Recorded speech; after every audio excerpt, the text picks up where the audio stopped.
रौद्र रस पर पहला क्वेश्चन आपसे पूछा जाएगा, इसका स्थायी भाव क्या होगा?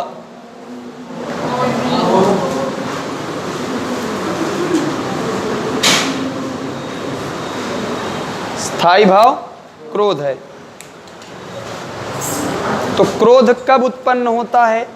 जैसे मान लीजिए कि घर परिवार में छोटे बच्चे हैं और आप पढ़ाई कर रहे होते हैं और अचानक छोटा बच्चा आता है और आपको परेशान करता है। उस परेशान करने के सिलसिले में जो आपका रिएक्शन होता है वही क्रोध कहलाता है। दूसरी कंडीशन कह सकते हैं कि जब हम कोई कार्य कर रहे होते हैं और हमसे कोई गलती हो जाती है, उस गलती के एवज में माँ बाप जो हमें रिवर्स में डांटते हैं, वो डांटने की प्रक्रिया वो क्रोध कहलाती है। क्रोध में किसी को मारा नहीं जाता, सिर्फ डांटा जाता है।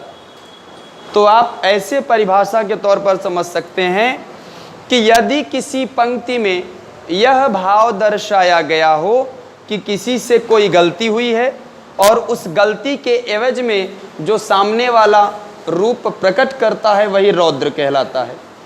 तो रौद्र रस में होता क्या है? रौद्र की बात, क्रोध की बात, इसको क्षोभ भी कहा जाता है,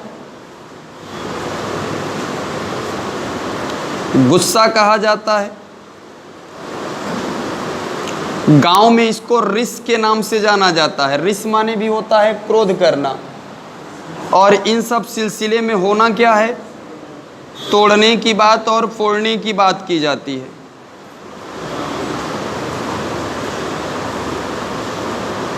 कटु वचन बोले जाते हैं, कठोर वचन।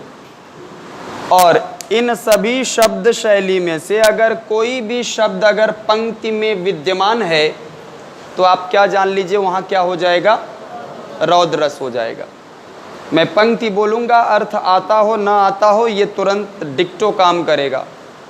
उस काल मारे क्रोध के तन कांपने उनका लगा, मानो हवा के जोर से सोता हुआ सागर जगा। कौन सा रस है?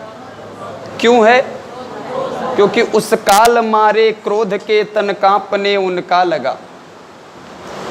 सीता स्वयंवर शुरू होने वाला था। एक बार की घटना क्या थी कि महात्मा जनक कहीं गए थे घूमने के लिए। घर वापस आकर के देखते हैं तो उनके घर में जो शिव धनुष पड़ा था, साफ सफाई के दौरान माता सीता जी उसको एक स्थान से हटा करके दूसरे स्थान पर स्थानांतरित कर देती हैं। जनक जब आते हैं तो बड़े आश्चर्य पड़ते हैं और परिवार से पूछते हैं कि भैया ये धनुष किसने हटाया? तो घर वालों ने बताया कि एक ही तो है शरारती बिटिया आपकी सीता, उसके सिवाय और कौन करने वाला है।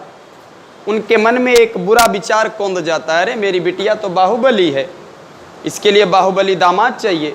और बिना सोचे समझे उन्होंने ये मुनादी करा दी राज्य में कि मेरे पास एक शिव धनुष है और जो भी व्यक्ति इस शिव धनुष पे प्रत्यंचा चढ़ा देगा उसी के साथ मैं अपने सुशील सुंदर सुकन्या का विवाह कर दूंगा। बड़े बड़े राजा महाराजा तैयार होने लगे। कुछ लोग तो उसी दिन से जिम ज्वाइन कर लिए, कहीं ऐसा ना हो मिसिंग ना हो। दिन मुकर्रर कर दिया गया, लोग आए। और उस समय जब कोई मुख्य कार्य आयोजित किया जाता था तो ऋषि और मुनियों को बुलाया जाता था। उसी समय विश्वामित्र वगैरह भी आए थे और विश्वामित्र अपने दोनों कमांडोज के साथ आए थे। राम और लक्ष्मण विराजमान थे, आसीन थे, सब माहौल बना हुआ था। एक एक अहंकारी राजा अपना अपना कर्तव्य दिखाना शुरू कर रहे थे और धनुष को उठाने का प्रयास किए, लेकिन धनुष जो है वो रंच मात्र भी अपने स्थान पर से हिलता नहीं है। और तुलसीदास जी ने कहा है कि भूप सहस दस एक ही बारा, लगे उठावन टरहिन तारा। 10,000 राजा एक साथ मिलकर के उस शिव धनुष को उठाने का प्रयास किए, लेकिन उसको तनिक भर भी वो हिला न सके थे। अगर पूछा जाए इसमें कौन सा अलंकार है तो अतिशयोक्ति अलंकार है कि 10,000 आदमी, पहली बात तो मैं ये सोच रहा हूं कि धनुष पकड़े कैसे होंगे, वो तो छू भी नहीं पाए होंगे। अब क्या है कि धनुष उठ नहीं रहा है और जनक के मस्तिष्क में चिंता के भाव आ रहे हैं कि अगर धनुष उठेगा नहीं तो बेटी की विवाह नहीं होगी। और आपको बताएं कि अगर घर में कोई कुंवारी कन्या अगर है तो उससे बड़ा पाप इस पृथ्वी पर कोई दूसरा नहीं है। और आज जनक ने सोचा कि आज तो वह पाप मैंने स्वयं कर लिया है। अब क्या हुआ, विश्वामित्र ने देख लिया कि अत्यंत चिंतित है। वो मुस्कुरा करके श्री रामचंद्र जी की तरफ देखे, वो तुरंत तैयार का थोड़ा एक का तैयार हो गए, एकदम एक्टिव हो गए। करे तो बढ़िया माहौल मिला है। तो श्री रामचंद्र जी वो धनुष तोड़ने के लिए, भंग करने के लिए उधर जैसे ही बढ़ते हैं,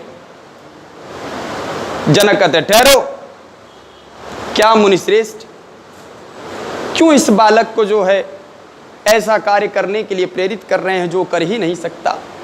अभी 16-17 साल का अभी यह बालक है और आप उसे शिव धनुष उठाने की बात करते हैं, जिसको बड़े बड़े राजा महाराजा हिला नहीं सके, आप क्यों ऐसा कर रहे हैं। तो वो मुस्कुराए तो ये हुआ भैया जाने दो, तब इनकी बात कैसे टाली जाए।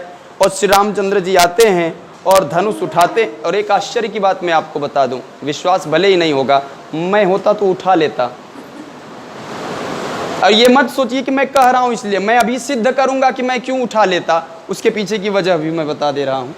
तो हुआ क्या कि श्री रामचंद्र जी पहुंचे और शिव धनुष उठाते हैं, उस पर प्रत्यंचा चढ़ाते हैं और प्रत्यंचा चढ़ाने के दौरान वो कड़ाक की आवाज करके टूट जाता है। और उस धनुष के टूटने से जो ध्वनि प्रतिध्वनित होती है उससे पूरा ब्रह्मांड हिल जाता है। और पूरे ब्रह्मांड हिलने के सिलसिले में कहीं एक कोने हमारे बहुत परम मित्र परशुराम बैठ करके तपस्या कर रहे थे, लुढ़क के गिर जाते हैं। एक तो वैसे ही तपस्या में मन नहीं लगता था, किसी तरह आधा तिहा हुआ था, वो भी टूट गया। वही पहुंचे क्रोध में फावड़ा लेकर के जनक के यहाँ, अरे जनकवा किधर है। जनक की हालत खराब, आ गया है, कौन इसको बुला लिया है। और वही पहुंचे, कहे कि ये बताओ धनुष किसने तोड़ा है। कोई बोल ही नहीं रहा है। क्यों कोई बोले। फिर उन्होंने कहा कि ऐ जनक जरा बतलाओ तुम, धनुहा को किसने तोड़ा है और इस भरी स्वयंवर में सीता से नाता जोड़ा है। कोई बोल नहीं रहा है। और एक तो जो राजा आए हैं वो वैसे डरे हैं, कहें झूठे टूटना टुटाना कुछ नहीं, हम बेवजह यहाँ चले आए। और एक तो वैसे भी परशुराम का बैकग्राउंड बड़ा खतरनाक था, 36 बार उन्होंने इस पृथ्वी को क्षत्रिय विहीन कर दिया था, इसलिए लोग और ज्यादा भयाक्रांत थे। लेकिन और जनक भी नहीं बता रहे हैं कि ये राम ने तोड़ा, क्योंकि सोचे इतने मुश्किल से एक दामाद मिला है, अभी नटई सटई काट कर खाली हो जाएगा, इसका कौन सा भरोसा। फिर उन्होंने कहा कि सुना हूं जनक जे शिव धनुष तोरा, सहस बाहु सम सो रिपु मोरा, और सो बिलगाऊ बिहाई समाजा, और नत मारे जय हैं सब राजा। ये बहुत बेहतर होगा कि उसे तुरंत समाज से अलग कर दो जिसने इस धनुष को तोड़ा है, वरना एक एक राजा को मैं चुन चुन के मारूंगा।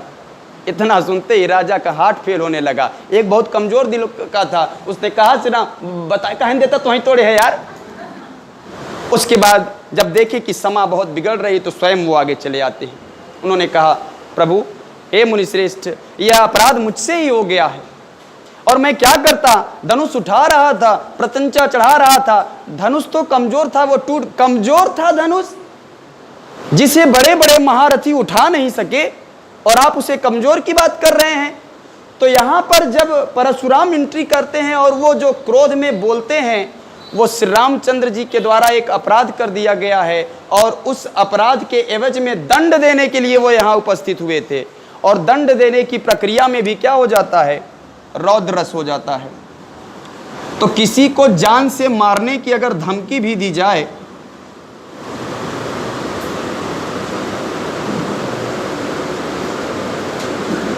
तो भी क्या हो जाएगा, रौद्र रस हो जाएगा। जैसे पहला उदाहरण, सुनहु जनक जे शिव धनु तोरा,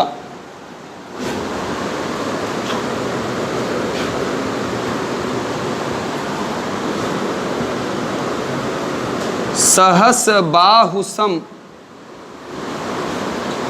सो रिपु मोरा। अगर ये दो ही पंक्ति दे दे तो भी क्या शब्द है? तोरा शब्द। मैंने कहा तोड़ने फोड़ने की बात अगर कहीं आ जाती है तो भी रौद्र हो जाता है। तो ये लक्षण आपको पंक्ति में कहीं न कहीं मिल जाएगा। जब अभिमन्यु का वध कर दिया जाता है कुरुक्षेत्र में, उस समय अर्जुन शपथ लेते हैं अग्नि को साक्षी मानते हुए कि पुत्र, कल का सूरज डूबने से पहले अगर मैंने जयद्रथ की जिंदगी का सूरज नहीं डुबा दिया तो उसके बाद ये आपका पिता कभी धनुष और बाण उठाएगा नहीं।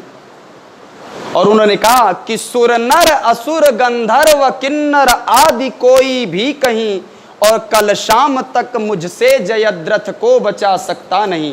कल शाम, तो वो क्या कर रहे हैं? वो उसे जान से मारने के लिए धमकी दे रहे हैं, अल्टीमेट कर रहे हैं, इसलिए रौद्र रस हो जाता है। पहला प्रश्न परीक्षा में ये भी आया हुआ था, भगवान शिव का जो धनुष था उसका नाम क्या था? पिनाक। शिव के धनुष का नाम?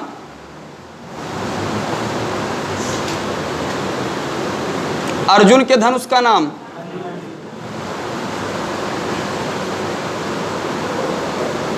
विष्णु के धनुष का नाम?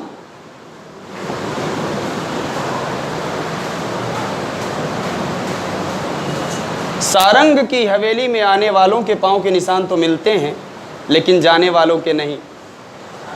सारंग।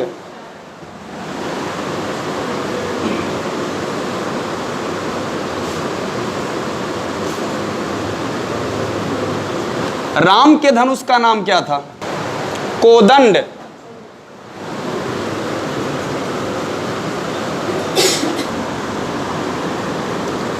अति रिस बोले वचन कठोरा, कहु जड़ जनक धनुष के तोरा। दूसरे वाले में लक्षण मौजूद हैं, रिस है और कठोर वचन है, और तीसरे में तोड़ने की भी बात की जा रही, इसलिए रौद्र हो जाता है।